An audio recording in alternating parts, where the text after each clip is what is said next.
Good morning, students.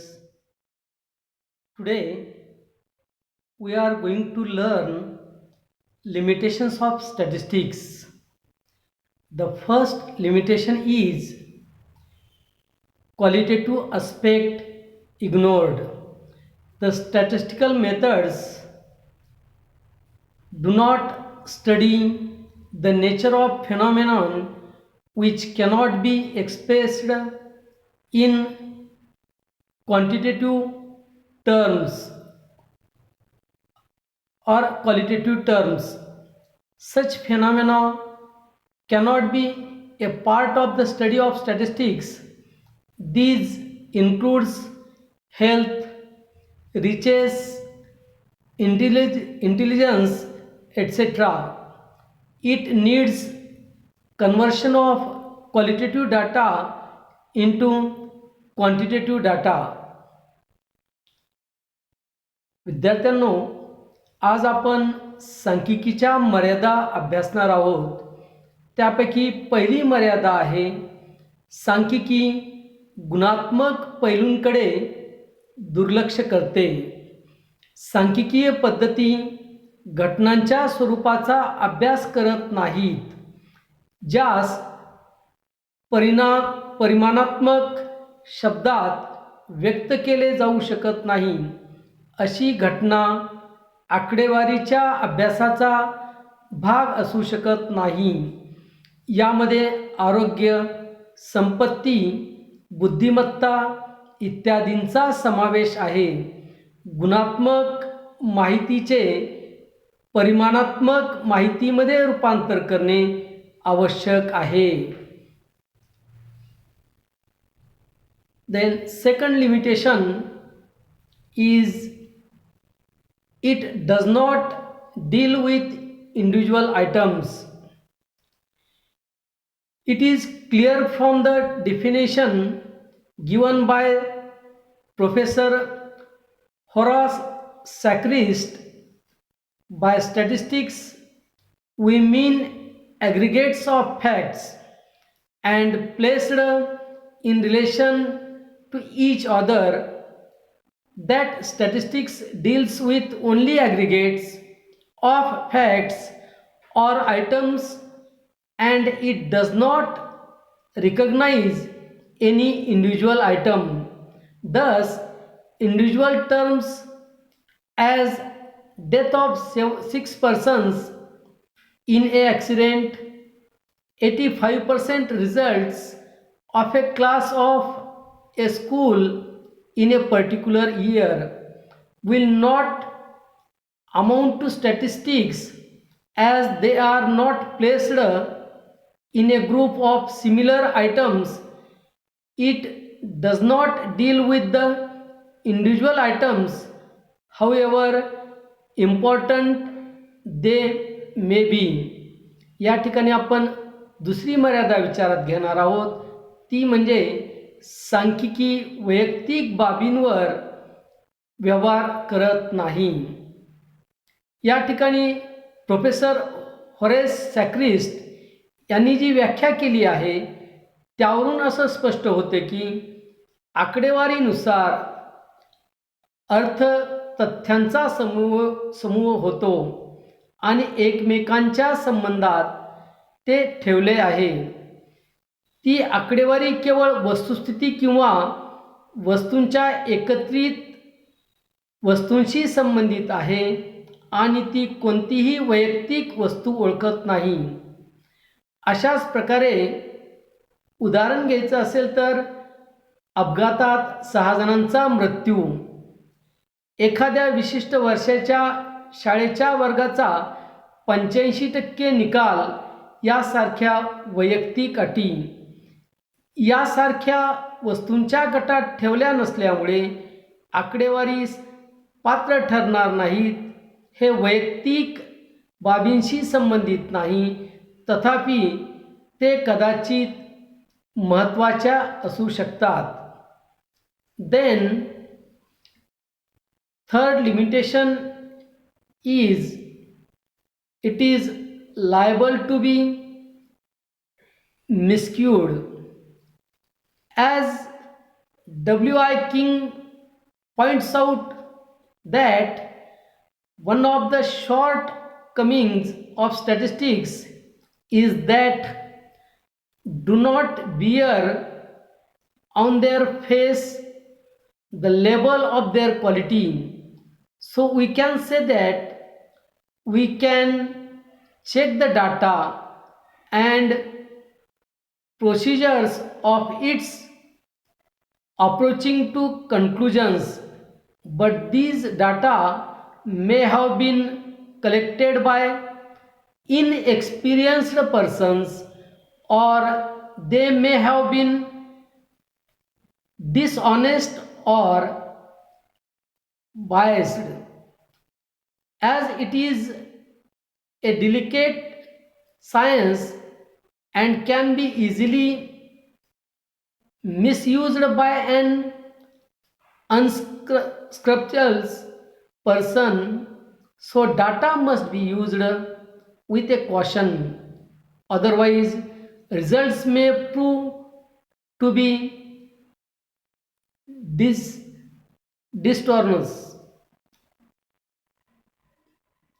या ठिकाणी आपण तिसरी मर्यादा विचारात घ्यायची, ती आहे की सांख्यिकी चुकीचा अर्थ लावण्यास जबाबदार आहे. या ठिकाणी आपण W.I. किंग यांनी म्हटल्याप्रमाणे आकडेवारीची एक छोटी गोष्ट म्हणजे त्यांच्या गुणवत्तेचे लेबल त्यांच्या चेहऱ्यावर नसते. म्हणून आपण असे म्हणू शकतो की त्यांच्याजवळ आलेल्या निष्कर्षावरील माहिती आणि कार्यपद्धती आम्ही तपासू शकतो, परंतु ही माहिती कदाचित अनुभवी नसलेल्या व्यक्तींनी गोळा केली असेल किंवा बेईमान किंवा पक्षपाती व्यक्तींनी केलेली असू शकते. कारण हे एक नाजूक विज्ञान आहे आणि एक बेईमान व्यक्ती सहजपणे त्याचा गैरवापर सुद्धा करू शकते.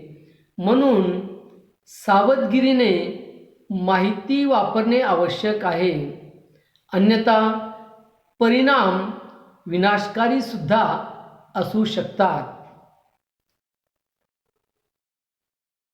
Then fourth limitation is results are true only on average.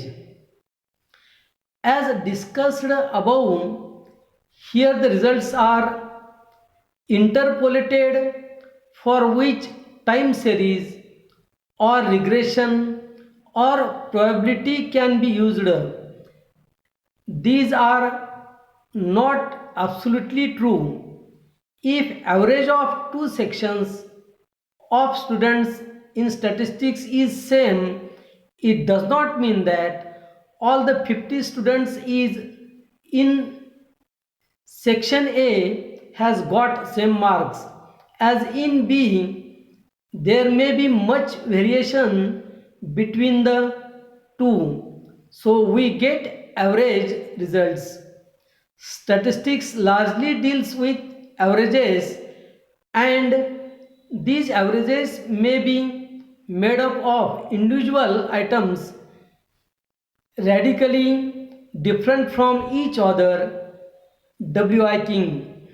या ठिकाणी आपल्याला चौथी मर्यादा विचारात घ्यायची, ती म्हणजे सांख्यिकी परिणाम केवळ सरासरीवरच आधारित असतात. वरती आपण काही मुद्द्यांमध्ये चर्चा केलेली आहे.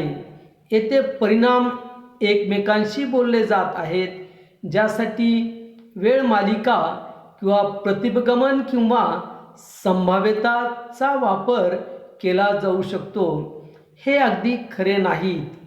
आकडेवारीनुसार विद्यार्थ्यांच्या दोन विभागांची सरासरी समान असल्यास याचा अर्थ असा नाही की सर्व 50 विद्यार्थ्यांना विभाग अ प्रमाणे समान गुण मिळाले आहेत.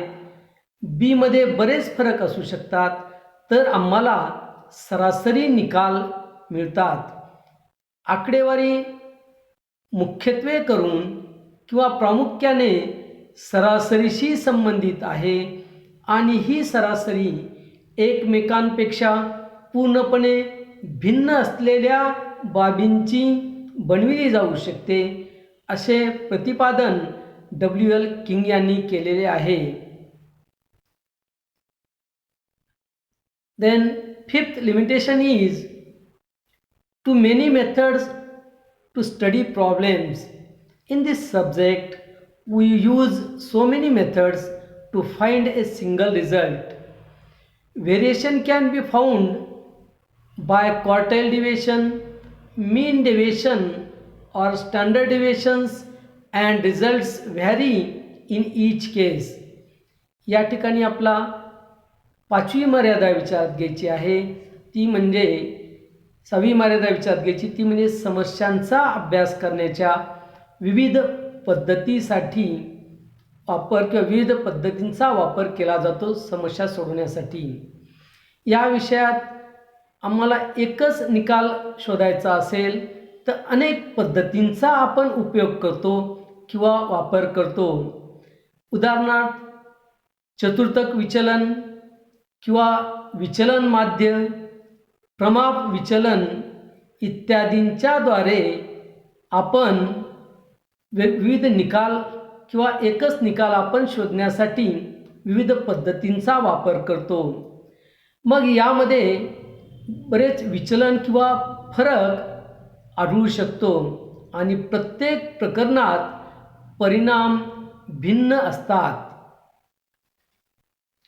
Then next limitation is statistical results are not always beyond doubt. Statistics deals only with measurable aspects of things and therefore can seldom give the complete solution to problem. They provide a basis for judgment but not the whole judgment. Professor I.R. Conner. Although we use many laws and formulae in statistics, but still the results achieved are not final and conclusive, as they are unable to give complete solution to a problem.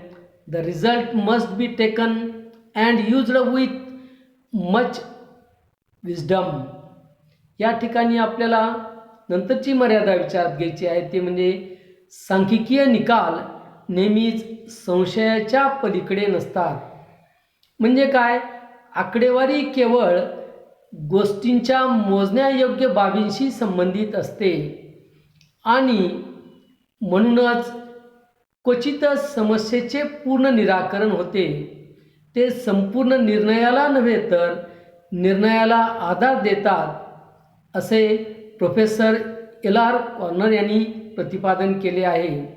जरी आम्ही आकडेवारीमध्ये अनेक कायदे आणि सूत्रांचा वापर करतो, परंतु अद्याप प्राप्त परिणाम अंतिम आणि निर्णायक नाहीत.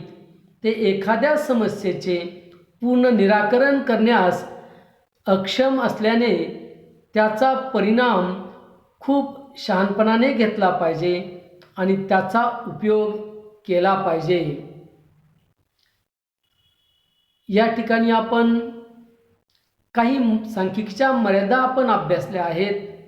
सांख्यिकीच्या मर्यादा आपण पाहत असताना आपण त्या मर्यादेमध्ये काही गोष्टींचा विचार केला आहे. समजा 2 विद्यार्थी आपण एका वर्गातील घेतले असतील, समजा त्यांचे सरासरी गुण 80% आहेत. याचा अर्थ असा होत नाही, त्या समजा एक विद्यार्थी ए नावाचा आहे, दुसरा बी विद्यार्थी, या दोन्ही विद्यार्थ्यांना प्रत्येक विषयात 80 गुण असतील असं आपला म्हणता येत नाही. ही एक सांख्यिकीची मर्यादा आहे. ए या विद्यार्थ्याला समजा अकाउंटन्सी विषयात 80 मार्क असतील तर त्याला कदाचित इतर किंवा इंग्रजीमध्ये 40 गुण असू शकतात. मग 40 गुण एवढे कमी गुण असूनसुद्धा त्याची सरासरी 80% येते. आणि बी विद्यार्थ्याला समजा अकाउंटन्सी किंवा स्टॅटिस्टिक या विषयात 100पैकी 99 गुण असतील तरी त्याची सरासरी 80% येते. म्हणजे या विषयामध्ये मार्कामध्ये दोघांच्या फरक असून सुद्धा सरासरी किंवा माध्य काढल्यानंतर सरासरी किंवा एक आकडा सांगतो की 80% आहे, ही एक सांख्यिकीची मर्यादा आहे.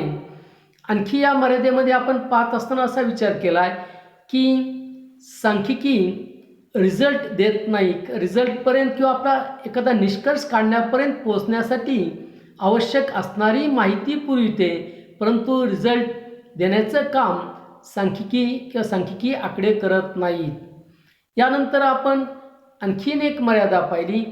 सांख्यिकीचा आपल्याला विविध क्षेत्रामध्ये वापर करत असताना ती माहिती कोणी गोळा केली किंवा ती विश्वासपात्र आहे किंवा नाही, ती माहिती गोळा करणाऱ्या व्यक्ती जर विश्वासपात्र नसेल किंवा चुकीच्या व्यक्तीने अशी माहिती गोळा केलेली असेल तर त्यापासून निघणारे निष्कर्षसुद्धा चुकीचे निघू शकतात. अशा आपण काही सांख्यिकीच्या मर्यादा विचारात घेणंही आवश्यक आहे. जरी सांख्यिकीच्या या मर्यादा असल्या तरी जर आपण तुलनात्मकदृष्ट्या जर विचार केला तर सांख्यिकीचे महत्त्व असेल किंवा सांख्यिकीची व्याप्ती आजच्या आधुनिक काळात या मर्यादेच्या तुलनेत खूप जास्त आहे. परंतु आपला सांख्यिकीच्या काही मर्यादासुद्धा विचारात घेणं आवश्यक आहे. धन्यवाद.